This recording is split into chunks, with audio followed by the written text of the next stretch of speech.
We all know AI is about changing everything, but what happens when it makes a mistake? Today we're going to look at some real-world examples where AI got it seriously wrong. We'll dive into why it happened and, more importantly, what we can all learn from it. So that's the big question, right? What really happens when AI messes up? And this isn't about just some computer bug or a weird glitch. These mistakes have a huge real-world consequence for actual people.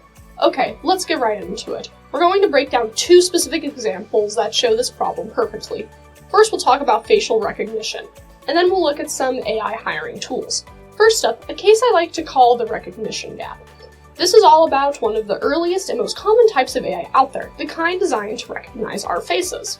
So the problem here was, well, it was simple, but it was also a really big deal. The technology just didn't work the same for everybody. For some people, it was like something out of a sci-fi movie, but for a whole lot of other people, it just failed, over and over. And when you look at the details, the difference was, wow, it was huge. These systems perform almost flawlessly on people with lighter skin, but they frequently failed, completely misidentified, or just couldn't see people with darker skin tones. And we're not talking about a small bug here. This was a massive fundamental flaw baked right into the system. So why is this happening? It all comes back to the data. The AI was taught what a face looks like using a library of images that was not diverse at all. It was mostly pictures of people with lighter skin. The AI never really learned to see anyone else. You probably heard the saying biased data in, biased data out, and this is a perfect textbook example. Alright, let's switch gears to our second case, which builds on the same idea. This one hits a little closer to home for many of us. Hiring. Now, on paper, the idea was genius, right? Companies get thousands of applications, and it's a ton of work to go through them. So they just started using these AI tools to scan resumes and just pick out the best ones to interview. But you can probably guess what happened next. The tools started developing a really obvious preference. It kept flagging resumes from men as top candidates while qualified women were getting passed over again and again. It was basically just throwing out applications from an entire group of people, and the why behind this? It's the exact same problem we talked about. It's just in a new disguise. The AI was trained on the company's hiring records from the last decade or so. And in that time, the company had hired mostly men, so the AI looked at the past, saw a pattern, and just kept repeating it, baking that old bias right into the future. Okay, so we've got two totally different situations, right? Facial recognition and hiring. But they both point back to the exact same hidden source of the problem, and that's root cause in something called biased training data. This is what happens when the information we feed an AI already has our own human biases cooked into it. Look, the AI isn't evil or anything, it just doesn't know better. It just learns whatever patterns we show it, warts and all. So let's just recap. For the facial recognition AI, the bias was a total lack of diversity in the pictures it learned from. For the hiring AI, the bias came from the old company records. In both scenarios, the AI didn't just fail randomly. It failed because it was a mirror reflecting the exact flaws we fed into it.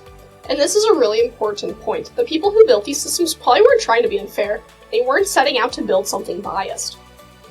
It happened because these hidden landmines in the data that nobody spotted until it was too late. Okay, that's enough doom and gloom. We get the problem.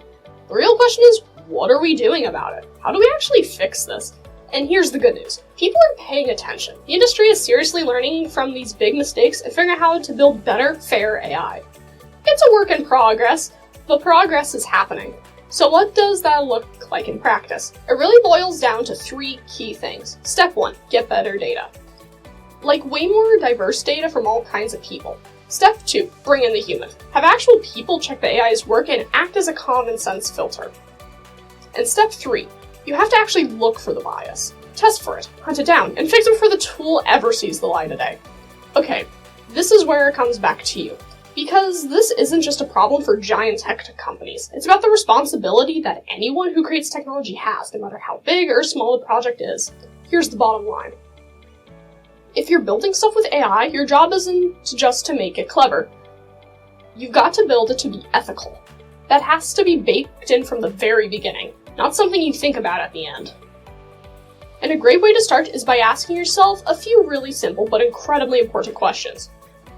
First and foremost, who's missing? Who's not in my dataset? Whose voice isn't being heard here? Next up, you have to think about the real world impact. Ask yourself, seriously, could this thing I'm making actually hurt somebody? Could Could it deny them a loan, a job, a fair treatment by mistake? And the last one is all about being proactive, not reactive. Ask your team, how can we test this thing for fairness before we release it? Who can we get to look at this who has a different perspective than we do?